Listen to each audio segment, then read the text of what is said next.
नमस्कार, कैसे हैं आप सब? उम्मीद करते हैं आपकी पढ़ाई अच्छी चल रही होगी। मैं पप्पू कुमार एक बार फिर से हाजिर हुआ सुका एजुकेशनल क्लासेस पे। जैसा कि आप सबको पता है अब आपके एग्जाम में टाइम नहीं बचा है, बिल्कुल नहीं बचा है। हम भी अपने क्रैश कोर्स का सेशन बहुत फास्ट कर चुके हैं। उम्मीद करते हैं अगले 1-2 क्लास में साइंस का फिजिक्स खत्म हो जाएगा, फिर केमिस्ट्री और बायो की तरफ मूव करेंगे हम लोग। सॉरी, माफी चाहते हैं कि पिछले 2 दिन से कोई वीडियोस नहीं आई है, कोई क्लास नहीं हुआ। क्यों नहीं हुआ? क्योंकि ठंड ज्यादा थी और तबीयत खराब हो चुका था। आइए बिना देर किए हुए हम लोग आज फिजिक्स का एक तीसरा टॉपिक जिसका टॉपिक का नाम है विद्युत। विद्युत को खत्म करते हैं। इसमें लगभग 80 क्वेश्चन होंगे, 2 पार्ट में करेंगे, एक आज करेंगे, एक कल करेंगे। चलिए पहला नंबर क्वेश्चन आता है। एक बल्ब से 1 मिनट में 120 कूलम एक बल्ब से 1 मिनट में 120 कूलम आवेश प्रवाहित हो रहा है, तो विद्युत धारा का मान बताना है। विद्युत धारा का मान बताना है। किसका मान बताना है? विद्युत धारा का। तो हमें पता है कि विद्युत धारा I बराबर क्या होता है, तो सर I बराबर होता है Q बटा क्या होता है? T होता है। अगर Q की बात करें तो क्या होता है? तो ये आवेश होता है। क्या होता है अपना? ये आवेश होता है। और टी की बात करें तो क्या होता है? समय होता है। क्या होता है अपना? टाइम होता है, यानी समय होता है। और आई क्या होता है? तो विद्युत धारा। और विद्युत धारा का ऐसा मात्रा क्या होता है? एम्पियर। यानी सारे के सारे ऑप्शन हमारे एम्पियर में है, कोई बात नहीं, हम लोग बना लेंगे। क्यू का मान कितना दिया? आवेश। आवेश कितना दिया हुआ अपना? 120 गुलाम दिया। 120 गुलाम लिख लेंगे हम लोग। आई यहाँ रख लेंगे। और टी, टी का मान, ये छोटा टी होता है। टी का मान कितना दिया? तो टी का मान 1 मिनट दिया। तो हमें पता है कि 1 मिनट बराबर कितना होता है? तो सर 1 मिनट में 60 सेकंड होता है। 1 मिनट में कितना सेकंड होता है? 60 सेकंड होता है। तो हम यहाँ 60 रखेंगे और इसको काटेंगे 1 0 से 1 0 और 6 दूना, यानी आई ये 2 है, सॉरी। आई बराबर कितना हो गया? तो 2 एम्पियर हो गया। क्या हो गया? विद्युत धारा को एम्पियर में मापते हैं। कौन सा आंसर हो गया? बी नंबर हो गया। कौन सा हो गया आंसर? बी नंबर हो गया। चलिए, विद्युत धारा का ऐसा ही मात्रक क्या होता है? विद्युत धारा का ऐसा ही मात्रक क्या होता है? नहीं पता है तो यहीं से भी सीख लेंगे कि आई का मतलब क्या होता है। तो सर आई का मतलब है यहाँ विद्युत धारा। और विद्युत धारा का सारा आंसर किस में आया? तो सर एम्पियर में आया। यानी विद्युत धारा का ऐसा ही मात्रक क्या हो गया? तो सर यहाँ से कह सकते हैं हम लोग विद्युत धारा का ऐसा ही मात्रक कौन सा हो गया? एम्पियर हो गया। कौन सा आंसर हो गया? डी नंबर हो गया। ठीक है, बिल्कुल रटना नहीं है, एकदम लॉजिकल चलना है। जो आपके काम का चीज होगा क्रैश कोर्स में आपको बेस्ट चीजें दी जाएगी। ठीक है, कोई भी वॉरिड होने की चिंता नहीं है। चलिए, सॉरी कहाँ गया? हाँ, अमीटर को विद्युत परिपथ में कैसे जोड़ा जाता है? एक अमीटर होता है, इसको विद्युत परिपथ में बात करें कैसे जोड़ा जाता है, तो आपको ध्यान रखना है कौन से मीटर की बात हो रही है। तो सर अमीटर की बात हो रही है। किसकी बात हो रही है? तो अमीटर की बात हो रही है। और किस कैसे जोड़ा जाता है? तो इसे श्रेणी क्रम में जोड़ा जाता है। कैसे जोड़ा जाता है? तो श्रेणी क्रम में जोड़ा जाता है। अमीटर से निम्नलिखित में से किसे मापा जाता है? अमीटर से अगर बात करें कि अमीटर से निम्नलिखित में से किसे मापा जाता है, तो सर अमीटर से धारा को मापा जाता है। किससे मापा जाता है? धारा को मापा जाता है। ठीक है, निम्नांकित में से कौन सा उपकरण विद्युत धारा की उपस्थिति को दर्शाता है? मतलब क्या है कि इन चारों में कोई एक ऐसा उपकरण है जो ये बताता है कि अब मतलब किसी तार में या किसी चालकता में कि विद्युत धारा है या नहीं है। तो ये तभी पॉसिबल हो पाता है जब हमारे पास कौन सा मीटर होता है? तो सर गैल्वेनोमीटर होता है। यानी गैल्वेनोमीटर होता है तभी ये हमें पता चल पाता है। चलिए, एम्पियर घंटा मात्रक होता है। क्वेश्चन है हमारा 6 नंबर की एम्पियर और घंटा किसका मात्रक होता है? तो सर ये आवेश का मात्रक होता है। किसका मात्रक होता है?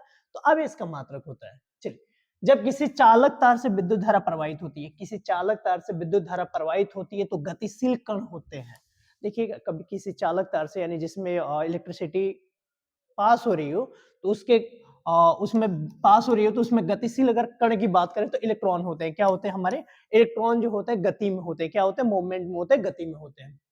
चलिए, एक माइक्रो एम्पियर विद्युत धारा है। बहुत बढ़िया क्वेश्चन है। और ये देखिए 2022 में भी पूछा, 21 में पूछा, 18 में पूछा और यहाँ कह भी रहे हैं कि 2026 में भी पूरे के पूरे चांसेस हैं आने के। आपका है क्वेश्चन, एक माइक्रो एम्पियर विद्युत धारा है। तो सर एक माइक्रो एम्पियर विद्युत धारा आपसे पूछे तो 10 के पावर -6 एम्पियर होता है। कितना होता है सर? 10 के पावर -6 एम्पियर होता है। आंसर कौन सा बना? B number. बिल्कुल सही जवाब था आप लोगों का।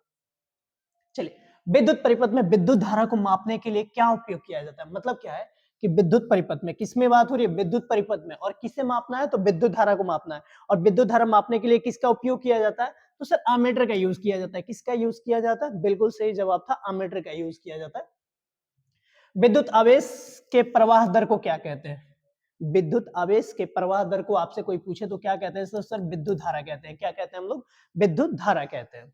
चलिए, विद्युत आवेश का एसआई मात्रक क्या है? आपसे क्वेश्चन पूछ रहा है कि विद्युत आवेश का एसआई मात्रक क्या है? तो विद्युत आवेश का एसआई मात्रक आपसे कुछ कोई पूछे विद्युत आवेश का एसआई मात्रक क्या होता है? तो कूलाम होता है। क्या होता है? विद्युत आवेश का एसआई मात्रक क्या होता है? तो सर बोलेंगे आप लोग कूलाम होता है। और देखिए बहुत इंपॉर्टेंट 19 में आया, 21 में आया, 23 में आया। ठीक है, मतलब देखिए हर एक 2 साल पे आया है। ठीक है, आया है ना 2 साल पे। तो आपको नहीं लग रहा है कि आपका एग्जाम 25 यानी जो 26 में होने वाला तो ये इंपॉर्टेंट, तो बिल्कुल इंपॉर्टेंट है सर। ये आईएमपी होता है इंपॉर्टेंट का। मेरा मतलब लिखते लिखते आदत हो गया कि डबल आई से लिखते हैं, क्योंकि ये ज्यादा इंपॉर्टेंट है। चलिए, सेल का विद्युत वाहक बल है, मतलब क्या है कि सेल का विद्युत वाहक बल है, तो सेल का सेल मतलब क्या होता है, बैटरी होता है। तो सेल का विद्युत वाहक बल कौन सा है, तो सेल द्वारा इकाई आवेश पर किया गया कार्य। कौन सा होगा आंसर हमारा, सी नंबर होगा, सेल द्वारा इकाई आवेश पर किया गया कार्य। अगला क्वेश्चन देखते हैं, कैथोड किरणों में क्या उपस्थित होता है। सर कैथोड किरणों में, ये इतनी कॉमन क्वेश्चन है ना, बहुत कॉमन क्वेश्चन है। क्या होता है, इलेक्ट्रॉन होता है। क्या होता है हमारा, इलेक्ट्रॉन होता है। कैथोड किरणों की बात करें तो क्या होता है, इलेक्ट्रॉन होता है। निम्नलिखित पदार्थ में चालक है, निम्नलिखित पदार्थ में मतलब इनमें से 4 पदार्थ में कौन सा चालक है। तो चालक की बात करें तो क्या है, अभ्रक है, नहीं है सर, कांच। शीशा में क्या इलेक्ट्रिसिटी जा सकता है, नहीं जा सकता सर। चीनी मिट्टी, चीनी मिट्टी जिसमें आप लोग कप पीते हैं, चाय पीते हैं, जिससे पीने के बाद एनर्जी आ जाती है, नहीं सर, इसमें भी नहीं जाएगा। कौन सा होगा सर, सी नंबर होगा। कौन सा होगा, सी नंबर होगा। चलिए, एनर्जी, अरे कुछ नहीं, थोड़ी तबीयत ठीक है इस वजह से हो गया। चलिए पढ़िए, ये क्वेश्चन कीजिए, धात्विक चालक पदार्थ के अंदर किस कण की गति पर आश्रित है। धात्विक चालकता कौन सी है, धात्विक चालकता पदार्थ के अंदर किस कण की गति पर आश्रित। बहुत बढ़िया क्वेश्चन है ये, मतलब बहुत, मतलब क्या कहा जाए, मतलब लैंग्वेज भी जल्दी से समझ में नहीं आएगा वैसा क्वेश्चन है। बताइएगा जल्दी से कि धात्विक क्या है, धात्विक चालकता पदार्थ के अंदर किस कण की गति पर आश्रित होता है। सही बात है, आधे लोगों का आंसर आ भी गया होगा। कौन सा होगा हमारा, इलेक्ट्रॉन होगा। कौन सा होगा, इलेक्ट्रॉन होगा। किसका अर्थ जल होता है, अगर बात करें जल का तो क्या होता है, हाइड्रो। क्या होता है, हाइड्रो। क्या होता है, हाइड्रो होता है। क्या होता है, जल की अगर बात करें तो क्या होगा, इसमें हाइड्रो का होगा। किसका होगा, हाइड्रो का होगा। ऊर्जा का ऐसा ही मात्रा क्या होता है, सर हमें पता है सर, ऊर्जा का ऐसा ही मात्रा क्या होता है। तो सर ऊर्जा का ऐसा ही मात्रा क्या होता है, जूल होता है। क्या होता है हमारा, ऊर्जा का ऐसा ही मात्रा जूल होता है। विभवांतर का ऐसा ही मात्रक आपसे पूछ रहा है, क्या पूछ रहा है। और ये देखिए ना, 15 से 16 में, 16 से 18 में, 18 से 20 में, 20 से 21 में, मतलब यहाँ 15 से 16, 16 से 18, 18 से 20, 20 से 21, 21 से फिर आएगा 26 में भी आएगा। अगर इतने टाइम से इन्होंने इस क्वेश्चन को पूछा है तो बिल्कुल बात सही है कि ये अगली बार भी पूछेंगे। तो आपके पास क्वेश्चन है कौन सा, कि विभवांतर का ऐसा मात्रक कौन सा है। तो विभवांतर का ऐसा मात्रक क्या होता है, तो सर वोल्ट होता है। क्या होता है, विभवांतर का ऐसा मात्रक वोल्ट होता है। चलिए, एक विद्युत सेल से धारा प्राप्त करने पे इसके सिरों के बीच विभवांतर का मान होता है। क्वेश्चन है हमारा कि एक विद्युत सेल से धारा प्राप्त करने पे इसके सिरों के बीच विभवांतर का मान क्या होता है। तो विद्युत वाहक बल से क्या होता है, कम होता है। क्या होता है क्वेश्चन हमारा, विद्युत वाहक बल से क्या होता है, कम होता है। ये थोड़ा ऐसा क्वेश्चन है कि हो सकता है कि थोड़ी देर के लिए माइंड डाइवर्ट कर दे, क्योंकि इसमें ऐसा देखने से लग रहा है कि कितना भारी क्वेश्चन, लेकिन ऐसा कुछ नहीं है। ऐसे आपसे कहे कि एक विद्युत सेल से धारा प्राप्त करने पे इसके सिरों के बीच विभवांतर का मान क्या होता है। तो सर विद्युत वाहक बल से क्या होता है, कम होता है। क्या होता है, विद्युत वाहक बल से क्या होता है अपना, कम होता है।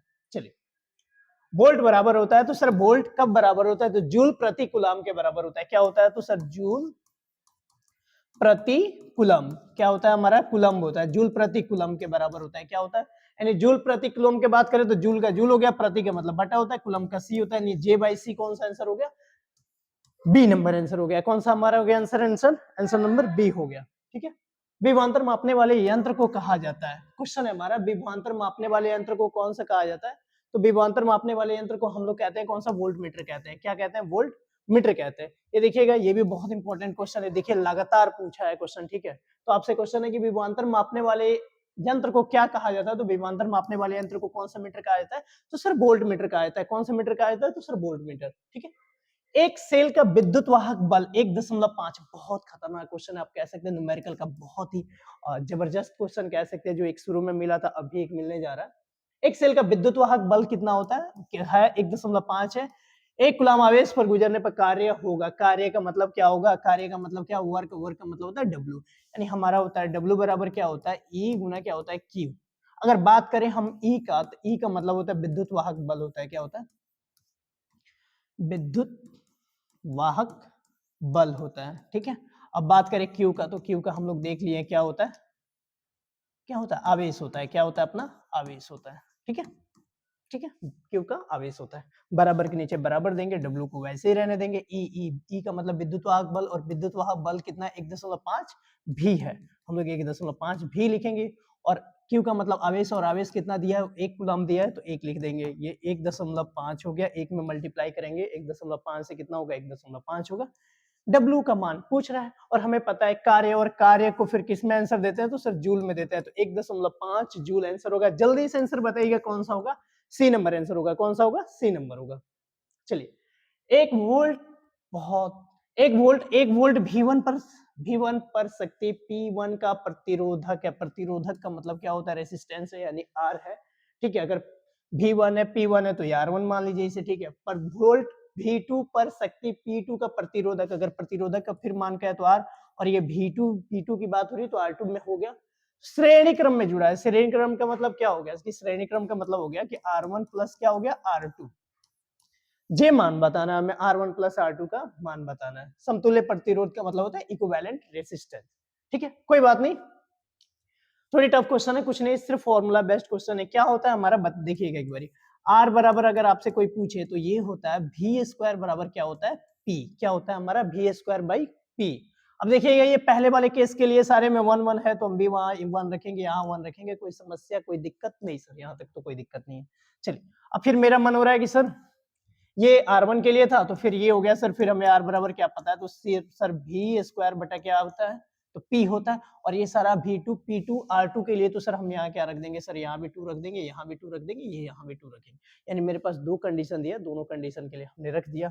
फिर आपसे क्वेश्चन में क्या कह रहा है कि सर श्रेणी क्रम में जुड़ा हुआ है, और श्रेणी क्रम का मतलब क्या बताना है आपको, R1 प्लस R2 का मान बताना है, ठीक है। तो हम लोग यहाँ कर लेंगे सर R1 प्लस R2।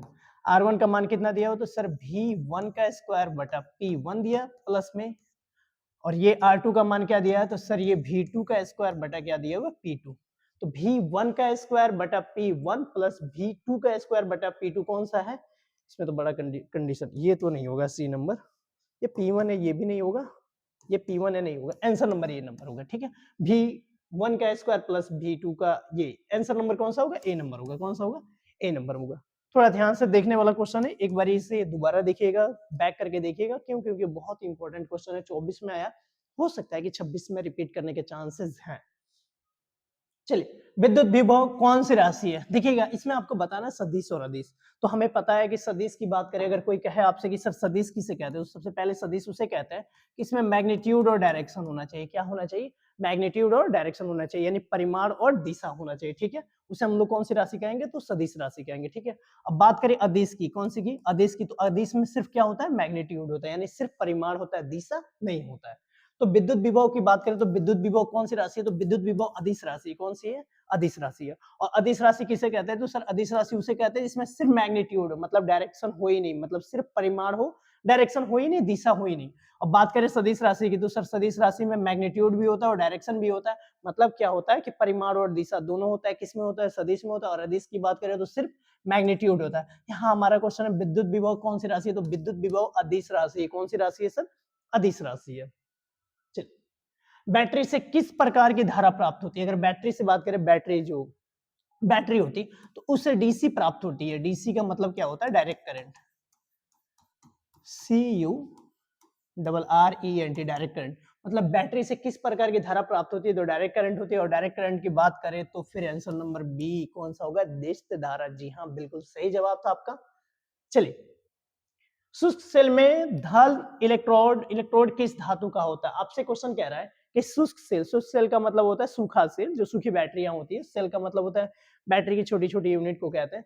धन इलेक्ट्रोड किस धातु का होता है, तो सर ये कौन सी धातु का होता है, तो सर ये कार्बन धातु का होता है। कौन सा धातु का होता है, तो सर कार्बन धातु का होता है। किस उपकरण में धन चिन्ह नहीं होता है, धन चिन्ह का मतलब क्या होगा, ना ही पॉजिटिव होगा और ना ही नेगेटिव होगा। तो sir there is a least possibility, कौन सा होगा, सी नंबर, कुंडली में। कौन सा होगा, सी नंबर, यानी कुंडली के अलावा कोई पॉसिबिलिटी नहीं है। कौन सा, किसी उपकरण में धन चिन्ह नहीं होता, सर कुंडली में ना प्लस का चिन्ह होता है ना माइनस का चिन्ह होता है, ठीक है। किसी चालक के छोर के बीच विभवांतर भी हो, प्रतिरोध आर हो और प्रवाहित धारा आई हो, तो बीच में संबंध बताना। हमें पता है सर ऐसी कंडीशन हो तो हमें पता, ओम का नियम पता है, भी बराबर क्या होता है, तो सर बी बराबर आई आर होता है। भी का मतलब होता है विभवांतर, आई का मतलब होता है धारा, और आर का मतलब क्या होता है, रेसिस्टेंट यानी प्रतिरोध। देखते हैं भी बराबर आई आर कहीं नहीं दिया, आर को निकाल के इन्होंने दिया है, हम भी कर लेंगे सर, कोई समस्या नहीं। यहाँ मल्टीप्लाई में आर को ऐसे ही रहने देंगे सर, भी मेरा ऊपर हो जाएगा और आई यहाँ से मल्टीप्लाई है डिवाइड में हो जाएगा। आंसर कुछ ऐसा होना चाहिए, कौन से ऑप्शन में है, भी बटाई, भी बटाई। कौन सा आंसर होगा, सी नंबर होगा। कौन सा होगा, सी नंबर होगा। चलिए किसी कुंडली का प्रतिरोध ज्ञात करने का सूत्र, प्रतिरोध ज्ञात करने का सूत्र देखिएगा 11 से 16, 16 से 25, फिर कह रहे हैं 26 में भी मोस्ट प्रोबेबली चांसेस है फरवरी में आएगा। चलिए, किसी कुंडली का प्रतिरोध ज्ञात करने का सूत्र तो फिर हमारा होता है सर V बराबर क्या होता है, IR होता है। क्या होता है हमारा V बराबर IR। अच्छा, सारा R निकाल के दिया है, कोई बात नहीं, फिर वही हो जाएगा R बराबर क्या हो जाएगा V, और यहाँ मल्टीप्लाई में है तो ये हमारा I हो जाएगा, यानी V बटा I is equal to R होगा। V बटा I is equal to R कौन सा होगा, B नंबर। कौन सा होगा आंसर, B नंबर होगा। ताप बढ़ने पे चालक का प्रतिरोध क्या होता है, जैसे टेम्परेचर बढ़ाएंगे तो चालक का प्रतिरोध रेसिडेंट भी क्या होगा, बढ़ेगा। क्या हो जाएगा, बढ़ेगा। क्या हो जाएगा, बढ़ेगा, यानी ए नंबर होगा। जैसे टेम्परेचर बढ़ाएंगे आर का मान भी क्या बढ़ेगा, बढ़ेगा। टेम्परेचर को जैसे इंक्रीज करेंगे रेसिस्टेंस का मान भी क्या हो जाएगा अपना, बढ़ेगा। ठीक है, ये इसका मतलब हो गया कि ताप बढ़ाएंगे तो प्रतिरोध भी क्या होगा, बढ़ेगा। ठीक है, निम्न में से कौन सा संबंध सत्य है, तो सर संबंध हमें पता है सर, ओम का नियम क्या होता है, V बराबर IR होता है, तो V बराबर IR, C नंबर। आंसर कौन सा होगा, C नंबर होगा। चलिए, ओम का नियम, सर ओम का नियम अभी ये तो लगातार क्वेश्चन रिपीट हो गया ना, बहुत बार रिपीट हो गया, बहुत बार रिपीट हो गया, यानी है खतरनाक क्वेश्चन है। आप ये मान के चलिए कि क्वेश्चन आएगा, मुझे लग रहा है याद आ गया होगा। ओम का नियम हमने कहा भी था, क्या होगा, V बराबर IR। क्या हो गया अपना, V बराबर IR। कौन सा आंसर होगा, ए नंबर होगा। कौन सा होगा, ए नंबर होगा। चलिए, निम्न में से कौन विद्युत ऊर्जा का व्यापारिक मात्रक है, जी हाँ बिल्कुल सही बात। अगर घरों में हमारी इलेक्ट्रिसिटी आती है, दुकानों में आती है, हम इलेक्ट्रिसिटी का पेमेंट करते हैं, पैसा देते हैं, तो हम लोग एक ही बात कहते हैं, क्या कहते हैं कि सर नीतीश कुमार जी हमें 125 यूनिट बिजली फ्री दिए हैं। क्या दिए हैं, 125 यूनिट बिजली फ्री दिए हैं। अगर बात करें दिल्ली की, तो दिल्ली में 200 यूनिट फ्री है, 200 यूनिट होती है ये। ठीक है, यहाँ पॉलिटिकल कोई एस्पेक्ट नहीं रखेंगे, चलिए छोड़िए। 125 यूनिट बोलते हैं, 200 यूनिट बोलते हैं, 4 यूनिट बोलते हैं, तो ये व्यापारिक कौन सा है हमारा, यूनिट है। कौन सा है, यूनिट है। चलिए, निम्नलिखित में से कौन विद्युत का सबसे अच्छा चालक है, मतलब क्या है कि इनमें से आपको बताना है कि किसमें इलेक्ट्रिसिटी बहुत बढ़िया से जा सकता है। तो ये चांदी में मेरा बहुत बढ़िया जाता है। चांदी में अगर इलेक्ट्रिसिटी की बात करें तो बहुत फास्ट करता है। ठीक है, मतलब बहुत अच्छा चालक है।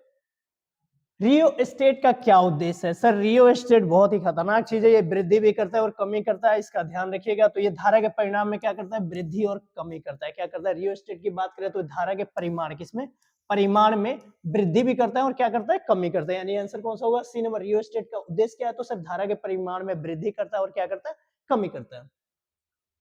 चलिए, पार्ट 2 कल नेक्स्ट डे आएगा। तब तक हम कहेंगे सेशन अच्छा लगे तो लाइक जरूर कीजिएगा, दोस्तों के साथ शेयर जरूर कीजिएगा, क्यों, क्योंकि ज्ञान बांटने से बढ़ता है। और एक और चीज कह रहे हैं, फिर से आज रिपीट कर रहे हैं आज की वीडियो में, कि ज्ञान बांटने से बढ़ता है, शेयर जरूर कीजिएगा। दूसरी चीज ये कि अगर चैप्टर खत्म हो जाए, इसका मतलब ये नहीं कि आपकी तैयारी खत्म हो गई है, वो चैप्टर आपके लिए कंप्लीट हो गया। आपको बार बार रिवीजन करना होता है, मल्टीपल टाइम्स रिवीजन करना होता है, आपको अपने कंपटीटर से आगे बढ़ना होता है। खैर कोई बात नहीं, अगले वीडियो में मिलते हैं, अगले क्लासेस में मिलते हैं, आपको मोटिवेट करते रहेंगे। तब तक हंसते रहिए, मुस्कुराते रहिए और देखते रहिए अशोका एजुकेशन क्लासेस। जय हिंद।